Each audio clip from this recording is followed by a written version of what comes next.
President Xi Jinping has underlined that the nation is not afraid of the trade war with the U.S. as Beijing raises import tax on American goods to 125% starting tomorrow. Small goods parcels heading from the SAR to the U.S. will be liable for a 120% duty starting next month.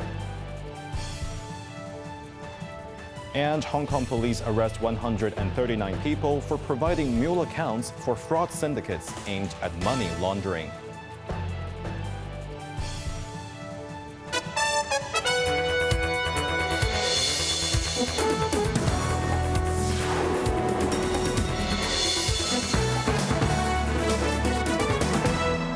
Good evening. You're watching Cable News. I'm Jeremy Zhu. In their new round of tariff tussle, Beijing has cranked up tariffs on U.S. goods from 84% to a hefty 125%, retaliating against Washington's fresh 145% duties unveiled yesterday. As China's reciprocal tariff will kick in tomorrow, President Xi Jinping declared that the nation is not afraid of oppression, which marks his first public comment on the escalating trade war. Quentin Yang reports. There are no winners in a trade war, and going against the world will only lead to self-isolation, President Xi said when meeting with Spanish Prime Minister Pedro Sanchez, the first European leader to visit China since U.S. President Donald Trump's tariff blitz. Hailing the visits as proof of enduring friendship with Madrid, Xi urged the EU, also under harsh attack from the trade war, to prioritize openness and collaboration with Beijing amid what he dubbed transformative changes unseen for a century. Doubling down on diplomacy, Xi will jet off to Southeast Asia next week for his maiden overseas trip of 2025.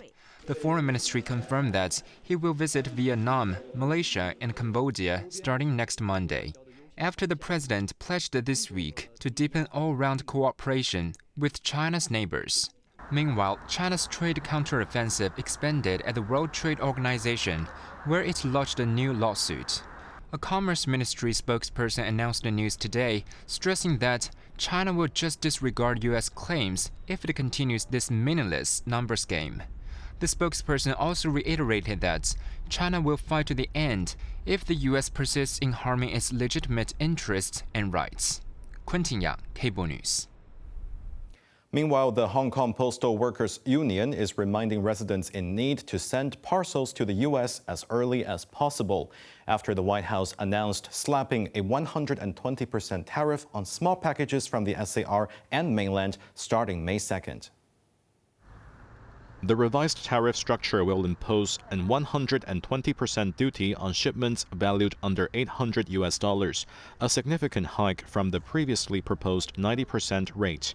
Additionally, the per-item fee, which is a substitute charging method, will rise from $75 to $100, followed by a further hike to $200 from the previously planned $150, effective June 1st. According to the union, Hong Kong Post is currently still accepting U.S.-bound parcels, but some post offices have seen a recent surge in inquiries and shipments. Union Chairman Chen Wai-kun explained that tariffs are calculated based on the arrival date, not the posting date. Since parcels from Hong Kong to the U.S. take about a week to arrive, there is a chance that Hong Kong Post will stop accepting shipments roughly a week before the tariffs take effect, he said. Further details will be announced later. He added that U.S. Customs will notify the recipient when the tariff is due. If unpaid, the parcel will be returned to the sender, but shipping fees will still apply. Commerce Chief Algernon Yao unveiled that Chief Executive John Lee will spearhead a May trade delegation to the Middle East, and officials are working on contingency plans for potential U.S. sanctions targeting overseas offices, a dual strategy to counter escalating China-U.S. trade tensions. Quentin Yang has more details.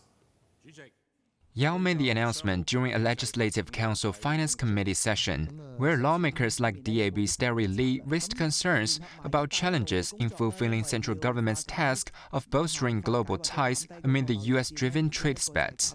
Yao assured officials are actively forging partnerships worldwide, with Chief Executive John Lee joining the outreach next month. The Gulf mission, coordinated with the mainland firms, aims to deepen ties with Gulf nations and ASEAN markets, he said.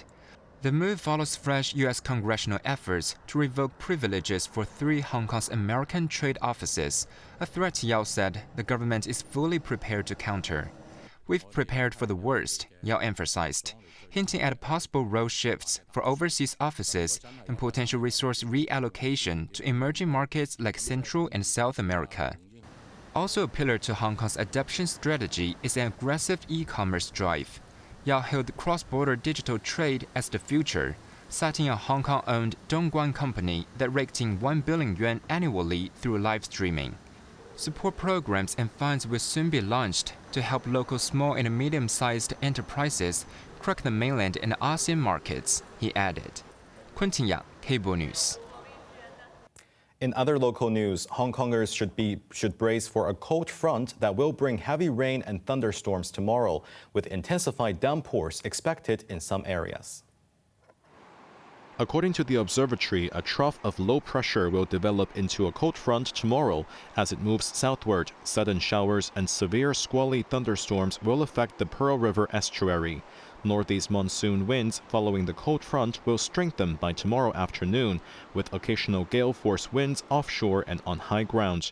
In addition, the mercury will plunge significantly, reaching around 17 degrees Celsius by Sunday morning. Residents are urged to stay updated on the latest weather warnings. Police have arrested 139 suspects in a major crackdown on fraud and money laundering operations, with over $130 million duped across multiple scam cases. The 2-week operation uncovered investment, romance, shopping, job-seeking, and phone scams, resulting in the seizure of bank documents, cash cards, and mobile devices. Among those arrested were 100 men and 39 women aged 19 to 73, including individuals who provided mule accounts to criminal syndicates for laundering illicit funds. The largest single case involved a female business executive who fell victim to an investment scam, being swindled out of $33 million through 40 fraudulent transactions over 2 months. U.S. President Donald Trump said his tariff turmoil will cause transitionary problems, but was optimistic that his plan to impose a 145% levy on Chinese goods will work in Washington's favor in the long run. Speaking to reporters at the White House after a cabinet meeting, Trump blamed his predecessors for Washington's trade imbalance with Beijing. Well, we'll see what happens with China. We would love to be able to work a deal. They've really taken advantage of our country for a long period of time. They've ripped us off beyond anybody, nobody. How people stood for it, sitting in my position, is not even believable. And we're talking about many presidents, not just a couple. But they did, and all we're doing is putting it back in shape. We're resetting the table. Trump had the right answer when he was asked about China planning to reduce the number of U.S. films shown in the country. I think I've heard of worse things. The staggering 125% tariffs on the world's second-largest economy has triggered a trade war that has unnerved financial markets globally. An additional 20% levy was imposed earlier this year for China's role in fentanyl trafficking, a claim which Beijing has firmly denied. Members of the U.S. House of Representatives have raised concerns over the possibility of insider trading after stocks surged on Wall Street 2 days ago when President Trump announced a 90-day pause on tariffs for America's trading partners. We need to get to the bottom of the possible stock manipulation that is unfolding before the American people, including what, if any, advanced knowledge did members of the House Republican Conference have of Trump's decision to pause the reckless tariffs that he put into place.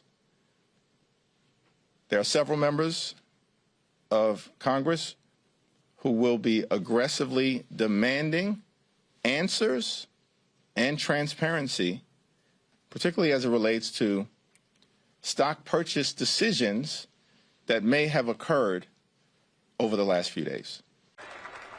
traders placed bets worth of millions of dollars on Wednesday morning New York time when Trump posted the message, "A great time to buy," on his Truth social platform. Less than 4 hours later, he announced the pause in tariffs, which sent stocks soaring. The massive swing in the market has attracted a lot of attention.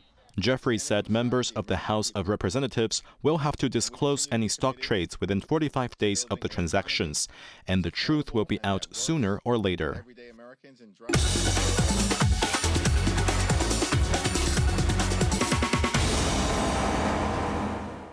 Now let's take a look at the stock market. The Hang Seng Index ended the day up 232 points. Top active stocks of the day: Tencent was down $1.40. Alibaba was down $1.80.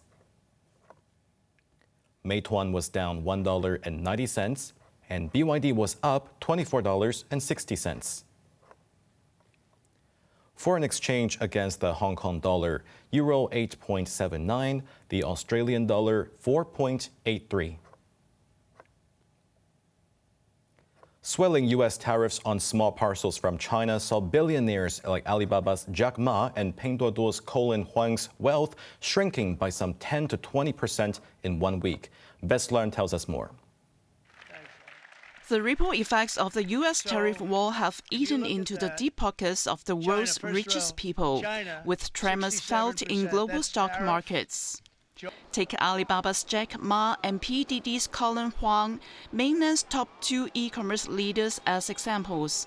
Their fortunes were hit hard by the U.S. tariff hike on small parcels from China to 120%. According to Bloomberg's Billionaires Index, since U.S. President Donald Trump announced his reciprocal tariffs on April 2nd, Jack Ma, who ranks 40th on the list, saw his wealth vanishing by more than 10% to reach $34.4 billion US, with Alibaba's share price nosediving nearly 20% in the same period. PDD, which cracked the U.S. market with Temu, has seen its share price plunged by over 25% in a week. Founder Colin Huang's fortune has fallen by 20.9%. He Xiangjian, founder of the world's largest home appliance maker Midea Group, found his wealth evaporating by about 10%. Wang Chuanfu, chairman of the world's biggest electric vehicle maker BYD, also found his fortune shrinking by almost 11%. Meanwhile, U.S. billionaires are the more lucky ones, recovering most of their losses as stock markets soared after Trump pledged to pause tariffs on some trading partners, excluding China. The top scorer was Tesla's chief Elon Musk, whose deep pockets only lost 2% after a roller coaster week. Jeff Bezos, founder of Amazon, the world's largest e-commerce company, was almost as lucky as Musk, with his wealth just shrunk by about 3%. Bestlearn, Cable News. And that's our news tonight. I'm Jeremy Zhu. Thank you for watching, and good night.